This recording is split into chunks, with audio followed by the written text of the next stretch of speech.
Et salut à tous, comme tous les jours à 17 h, on parle de MMA, on est le mercredi 15 novembre 2023 et aujourd'hui on parlera de Paddy Pimblett, de Thomas Spinal, de Matt Frevola, de Benoît Saint-Denis, mais aussi de Jamal Hill et de Pereira et forcément de plein d'autres choses. C'est parti.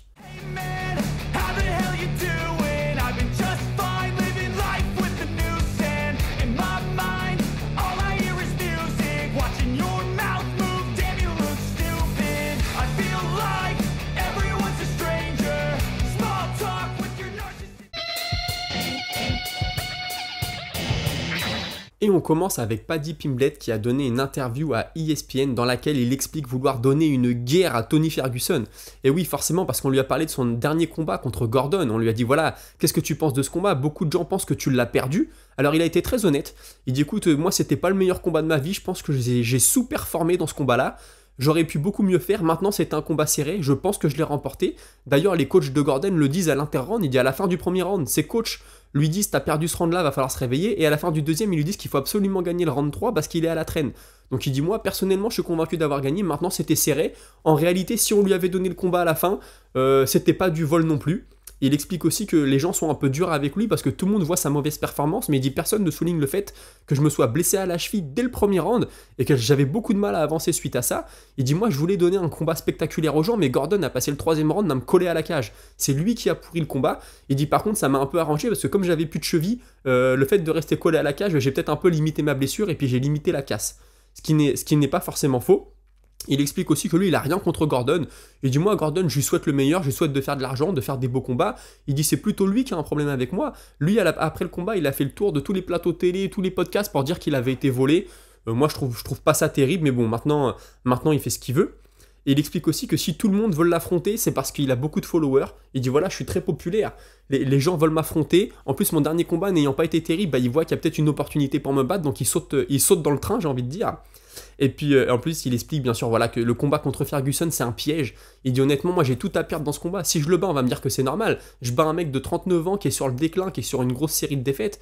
Et puis si lui me bat, bah, on va dire que j'ai été battu par un mec qui est plus dans le coup, donc que ma carrière est morte. Mais il explique avoir beaucoup de respect pour Tony Ferguson. Il dit selon moi c'est un mec qui est dans le top 5 de tous les temps chez les poids légers. Avant d'être dans cette terrible série de défaites, il était sur une magnifique série de victoires. Il dit c'est une des plus belles séries qu'on ait vues à l'UFC, donc moi je le respecte beaucoup. Et moi j'ai toujours dit que je ne refuserai aucun combat, donc là on m'a dit ce sera Ferguson, j'ai accepté Ferguson. Bien sûr Ferguson est sur le déclin, mais il ne faut pas oublier que dans le combat contre Gaethje, qui est le combat qui a marqué le début de la fin, j'ai envie de dire pour Gaethje, il avait touché très sévèrement Gaethje à la fin d'un round, il aurait même pu le finir, et il dit ça a été pareil avec Chandler et avec Green, il les a touchés durement. Donc c'est un combat qui reste dangereux pour moi, je ne le sous-estime pas. Il dit voilà, il a 39 ans Tony, si ça serait un poids lourd ou un poids lourd léger, ça le ferait, mais nous on est chez les poids légers, t'as besoin de ta vitesse et la vitesse c'est ce que tu perds en premier. Il a aussi parlé, vous savez, de l'entraînement de Tony Ferguson avec Goggins, j'en avais parlé il y a 2-3 jours. Il dit voilà, moi franchement ça m'impressionne pas trop, il dit j'ai plutôt l'impression qu'il est en train de se cramer, il va plutôt me faciliter le travail qu'autre chose. Il dit tout ce qu'il gagne là-dedans c'est du cardio et du mental, mais Tony Ferguson il a toujours été connu pour son cardio et pour son mental, donc je suis pas sûr que ce soit super. Il dit voilà, après s'il fait ça et puis qu'il se blesse, bah, je serais déçu parce qu'il va arriver dans la cage déjà à moitié cassé, j'ai pas envie de lui faire de mal. Bon je pense que là il y a un petit côté, charrieur là-dedans, j'ai envie de dire. Et puis on lui a aussi posé des questions un peu plus personnelles, on lui dit voilà, depuis que t'as pas combattu, depuis ta blessure, tu t'es marié, là t'as des jumeaux qui vont arriver au mois de mai, est-ce que ça va te changer d'avoir des jumeaux? Bah, c'était un peu sous-entendu, est-ce que tu vas être un peu moins grande gueule, hein, forcément. Et il dit non moi ça va pas me changer, ça va rien changer du tout, quand les jumeaux vont naître ça va changer ma vie bien sûr, mais ça va pas changer ce que je suis dans la cage. Donc écoutez, c'était une petite pointe d'humour du journaliste, j'ai envie de dire. Et puis, pour terminer aussi sur une pointe d'humour, on lui dit oui, t'as vu, Dillon Danis, il fait que de t'appeler, il a dit qu'il voulait te combattre, que tu seras un combat facile. Il dit mais attends, Dillon Danis c'est qui? Dillon Danis il a fait un combat pourri contre Logan Paul en boxe, tu crois vraiment qu'il a mon niveau? Moi je suis à l'UFC, moi je fais des vrais combats, j'ai pas besoin de combattre Dillon Danis. Écoutez, je suis d'accord qu'aujourd'hui, Paddy Pimblett, s'il combat Dillon Danis qui n'est même pas classé à l'UFC, pour son ascension ce serait pas génial. Maintenant Paddy Pimblett j'ai l'impression qu'il aime beaucoup la lumière et qu'en réalité si on lui mettait un mec aussi grande gueule que lui voire plus en face, je suis pas convaincu qu'il refuserait le combat. Pour passer à la suite on va parler de Thomas Spinal, bien sûr qui a été beaucoup sollicité. Il est revenu notamment sur sa blessure, il dit voilà cette blessure là je me la suis faite 3-4 jours après avoir accepté le combat, j'ai fait du sparring et dans le 4e round je sais pas ce qui s'est passé, il dit j'ai même pas pris de coup. D'un seul coup, j'ai senti mon dos se tendre, c'était ultra tendu, c'était très douloureux. Il y a eu quelques jours pendant lesquels j'ai eu du mal à marcher, Mais voilà, je veux pas trop en parler, je veux pas que cette blessure prenne trop de place dans l'espace médiatique. Il dit le jour du combat, oui j'étais gêné, mais ça allait, je pouvais bouger. Puis il dit là aujourd'hui c'est de mieux en mieux. Alors pour passer la douleur, j'ai fait des massages, j'ai été voir un chiropracteur, etc. Mais c'est vrai que j'ai pas vraiment pu m'entraîner pour ce combat comme je l'aurais voulu. Il explique aussi que le KO qui est venu au premier round, il dit bah voilà, moi je sais que j'ai de la puissance de frappe, j'ai de la vitesse, j'ai un bon timing. Maintenant le plan c'était plutôt de fatiguer Pavlovich, c'est un mec qui est très musclé, j'ai des petits doutes sur son cardio, donc je voulais faire traîner un peu le combat. Mais forcément quand j'ai eu l'occasion de le toucher, de le mettre KO, j'ai pas craché dessus. Bon bah ça on peut comprendre. C'est un peu comme ce que disait Pavlovich, moi je cherche pas le KO, il vient tout seul. Bah j'ai l'impression qu'Aspinal il a fait la même chose, il a suivi le plan et boum d'un coup il y a eu une fenêtre d'ouverture, il a touché, il a gagné. Tant mieux pour lui. On lui parle aussi du combat à venir entre Jones et Miocic. Il dit bah voilà, moi je voudrais vraiment combattre John Jones, ce serait un combat de rêve. Mais là il est blessé, pourquoi pas Stipe Miocic, qui est le plus grand poids lourd de tous les temps. Et il dit pourquoi pas en Angleterre, pourquoi pas à Wembley, hein, j'en avais déjà parlé, le combat dans le stade. Lui il dit moi j'aimerais beaucoup ce combat là en Angleterre. Maintenant est-ce que ça se fera, est-ce que ça se fera pas, on sait pas, hein, c'est pas trop les plans de l'UFC.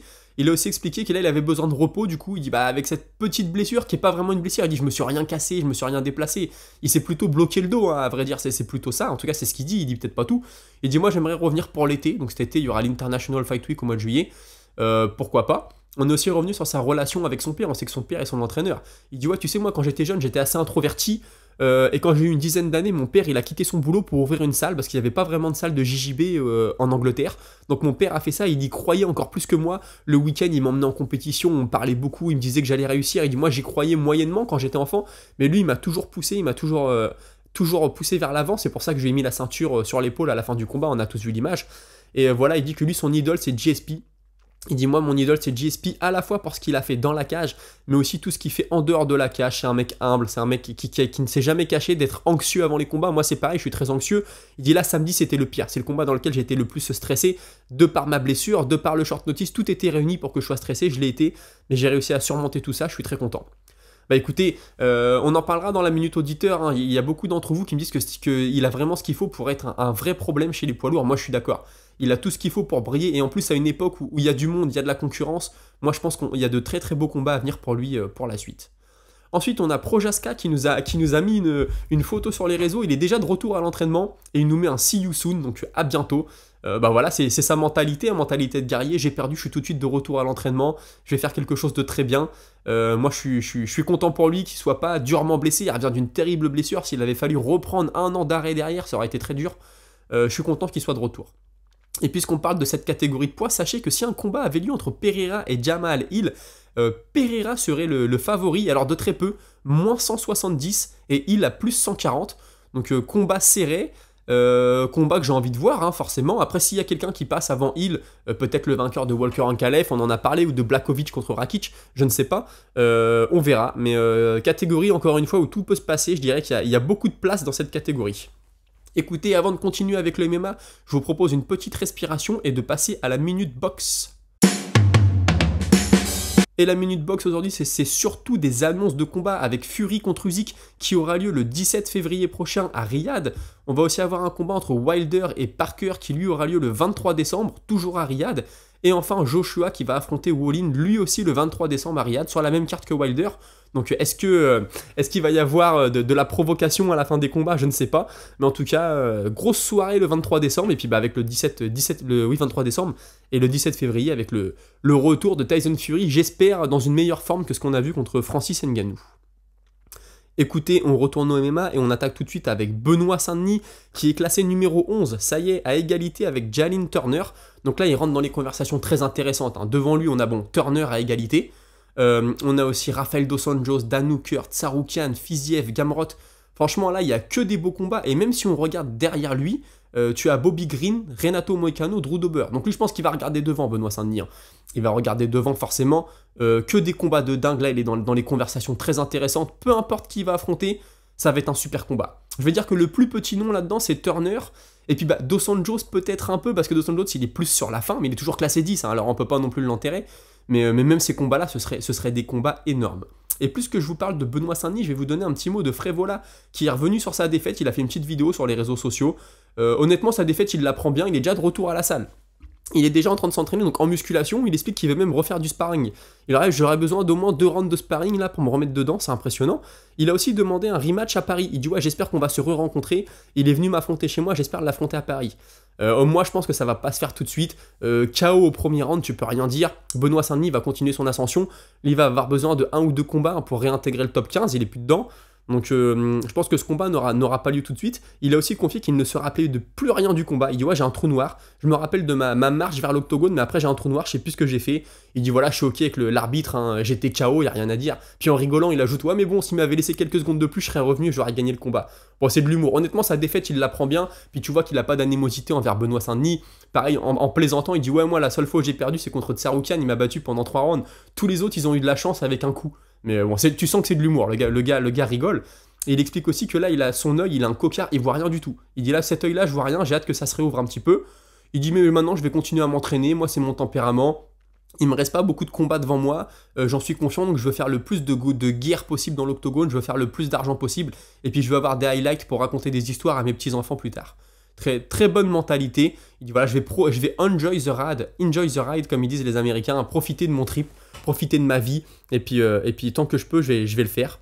Il est revenu aussi sur le game plan du combat. Il dit voilà, moi je pensais que Benoît Saint-Denis avait des kicks qui frappaient beaucoup plus fort, je pensais qu'il était beaucoup plus fort en grappling. Finalement, c'est pas le cas. Bon, j'ai envie de dire, t'as quand même pris un KO sur un high kick, et puis dans le grappling, il t'a quand même bien renversé, il est revenu dessus. Hein.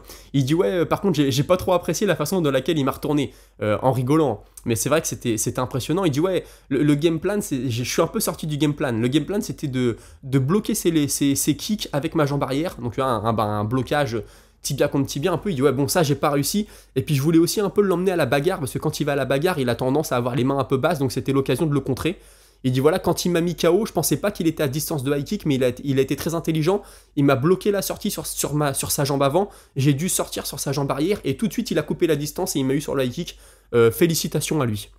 Donc écoutez, il est plutôt honnête, hein, voilà, il admet sa défaite. Il dit aussi ouais j'aurais dû faire un peu plus de grappling, je pense que la solution serait venue du grappling.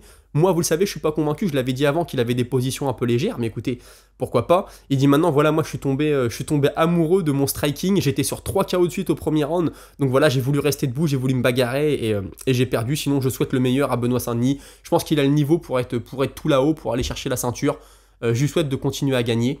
Et puis lui, pour son retour, il explique qu'il se verrait bien revenir au mois de mars ou au mois d'avril.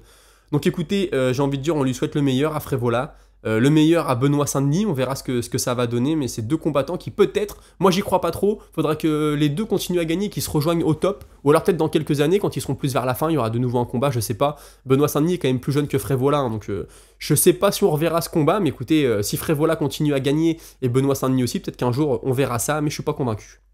Ensuite, on a eu la minute Dana White qui nous explique qu'il avait posté une vidéo de lui et de Donald Trump sur les réseaux sociaux, et qu'il y a un des gros sponsors de l'UFC qui lui a dit ouais faut que tu retires ça, c'est pas bon pour l'image de la marque et tout. Et il dit bon, il l'a fait à l'américaine, ouais moi je leur ai dit je fais ce que je veux, je poste les vidéos de ce que je veux, moi je sais pas pour qui vous votez, ça m'intéresse pas, moi je fais que du business avec vous, donc si vous êtes pas content vous vous en allez, moi je poste des vidéos que je veux. Bon, c'est marrant quand on connaît le personnage de Dana White, hein, j'en parlais à la conférence de presse quand il a parlé du PFL et de l'UFC. Voilà, c'était un peu pareil, il était dans un podcast, il était un peu, voilà, il faisait un peu le coq, j'ai envie de dire. Sinon, on a d'ici Daniel Cormier qui est revenu sur la déclaration de Pereira suite à son combat. Pereira qui explique qu'il veut combattre Adesanya. Il dit ouais, moi je pense que c'était une erreur. Il dit là, t'es tout en haut, tu viens de prendre une ceinture dans la catégorie dans laquelle, je rappelle, Adesanya n'avait pas réussi à la prendre. Et t'es là, tu calls Adesanya alors que lui il est sorti du game, il est plus là, il est en repos quoi. Il dit t'aurais peut-être pas dû faire ça, tu lui as donné trop d'importance. Il dit d'ailleurs quand tu vois la réaction d'Adesanya, il est mort de rire. Je pense qu'il a raison d'ici. Après Pereira, moi je pense qu'il réfléchit pas comme ça. C'est un mec entier, lui il a sa rivalité avec Adesanya, il s'est peut-être dit ouais ça va faire un peu de hype, peut-être aussi. Mais je pense que lui il a dit ce qu'il pensait, voilà, il veut se remettre la main sur Adesanya, il a peut-être pas digéré le KO qu'il a pris au dernier combat. Et voilà, mais je suis d'accord que ça donne de l'importance à Adesanya. Là il aurait dû dire ouais bah moi je prendrai le prochain contender, tu sais je suis passé à autre chose quoi, la vie continue. Là il remet Adesanya là-dedans, ça fait un coup de pub gratuit pour Adesanya, et comme le dit Daniel Cormier, t'as donné un peu de puissance à Adesanya par rapport à toi. C'est comme si c'était lui qui dirigeait un peu ta carrière. Bon écoutez, ce sont les paroles de Daniel Cormier, rien de bien grave. Et voilà, écoutez, on a fait le tour de l'info pour aujourd'hui, je vous propose de passer à la minute auditeur. Et la minute auditeur, elle commence avec Ton NTMax qui me dit qu'il pensait vraiment que Aspinall allait gagner, mais surtout grâce à sa lutte et pas de cette façon-là. Il me dit là, il a vraiment fait fermer beaucoup de bouches. Bah là, je suis totalement d'accord avec toi, fallait le voir venir. Mettre KO Pavlovich aussi rapidement, alors forcément, chez les poids lourds, tu sais que ça peut arriver, mais on pensait vraiment plus à un combat intelligent, j'ai envie de dire, où tu vas faire traîner le combat, tu vas le coller à la cage, tu vas essayer de l'amener au sol, etc. Là, honnêtement, il a été très impressionnant. Après, il me dit, tu vas peut-être me prendre pour un fou, mais moi, je pense que Jon Jones, qui n'est plus à son prime, aurait du mal à battre Aspinall. Je suis entièrement d'accord. Aspinall est jeune aussi, comme tu le dis. Je pense qu'Aspinall pourrait vraiment combattre Jon Jones. Ça donnerait un combat très intéressant. J'aurais même aimé voir ce combat quand Jones était au top. Bon, maintenant, on peut pas refaire l'histoire. Mais c'est vrai que Aspinall va être un vrai problème chez les poids lourds. Ensuite, on a User EI9. Bon, je donne pas tout ton pseudo parce qu'il est illisible, honnêtement, mais tu te reconnaîtras. Qui me dit, ouais, je comprends pas cette mode des mecs comme Edwards ou Makhachev qui veulent monter de catégorie, prendre une deuxième ceinture, alors qu'ils n'ont même pas nettoyé la leur. Il me dit, pour moi, normalement, tu montes quand tu as nettoyé ta catégorie, un peu comme ce qu'avait fait Volkanovski. Bon, ça, tu partages mon avis, moi je suis d'accord. Je pense que quand tu montes, il faut que tu aies battu 4, 5, 6 contenders, 6 mecs vraiment qu'on voyait comme des champions, et ensuite tu montes parce que tu as fait le boulot dans ta catégorie. Je suis d'accord avec toi. Après, voilà, on me dira toujours, McGregor l'a fait. McGregor a eu un passe droit, je l'ai toujours dit. Mais ouais, je suis entièrement d'accord avec toi. Moi, j'ai envie de voir des champions qui règnent dans leur catégorie. Et puis, pour faire une petite référence à Dana White, je vais y aller avec le commentaire d'Andy. Andy qui a gagné le prix du commentaire le plus drôle de la soirée. Vous aurez compris la référence, j'en ai parlé hier. Qui me dit, ouais, imagine, Jon Jones redescend et va combattre Alex Pereira. Donc forcément c'est une blague. Je lui dis ouais bah j'imagine même pas les commentaires et les critiques sur ce genre de move. Mais tu sais, j'y ai repensé Andy et je me dis que Dana White serait capable de nous vendre le combat en nous disant mais c'est magnifique, on a un Brésilien qui terrorise tout le monde, qui est champion dans 2 catégories, qui met des KO, et puis on a le plus grand de tous les temps qui descend pour l'affronter, c'est un combat, j'aurais jamais vu ça venir, c'est magnifique. Dana White serait capable de nous dire ça. Même si au fond de lui il penserait sûrement le contraire, mais on pourrait avoir ce genre de réflexion. Et puis après Andy me dit ouais je pense que Jon Jones, s'il va commencer à lutter, ça va être fini. Moi, je suis d'accord, c'est ce que je lui ai répondu. Je lui ai dit, ouais, je pense que ça serait un remake du combat contre Gane. Alors, peut-être pas dans tous les détails, mais oui, je pense qu'à partir du moment où ça va toucher le sol, ça va être très dur pour Pereira. Après, est-ce que Pereira peut envoyer un crochet et coucher Jon Jones? Bien sûr que oui, mais c'est pas forcément la chose qui se dessine, j'ai envie de dire. Et puis on y va avec Dave Serein qui me dit que Dana White ne prendra jamais le risque de faire un combat avec le PFL, une soirée UFC PFL. Moi je suis entièrement d'accord avec toi, c'est ce que je disais, il a beaucoup trop à perdre. Faire perdre le meilleur de tous les temps, Jon Jones, montrer qu'il y a aussi du niveau dans les autres organisations, parce que l'UFC surfe là-dessus, si l'UFC est escalé, c'est parce qu'il a dit non, on a les meilleurs, si tu veux être le meilleur, faut être champion à l'UFC, on en a déjà parlé, mais moi je suis entièrement d'accord avec toi Dave. Je ne pense pas que l'UFC fera ça, même si pourtant il y a peut-être un billet à faire, mais les répercussions à long terme seraient beaucoup trop lourdes en cas de défaite. Écoutez, c'est tout pour aujourd'hui, merci d'avoir suivi l'émission. Ça y est, on a atteint les 600 abonnés, je vous avais dit que je vous tiendrai au courant.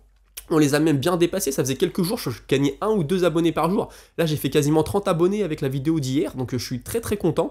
Et puis écoutez, on se retrouve demain à 17h, n'hésitez pas à commenter, etc. Salut.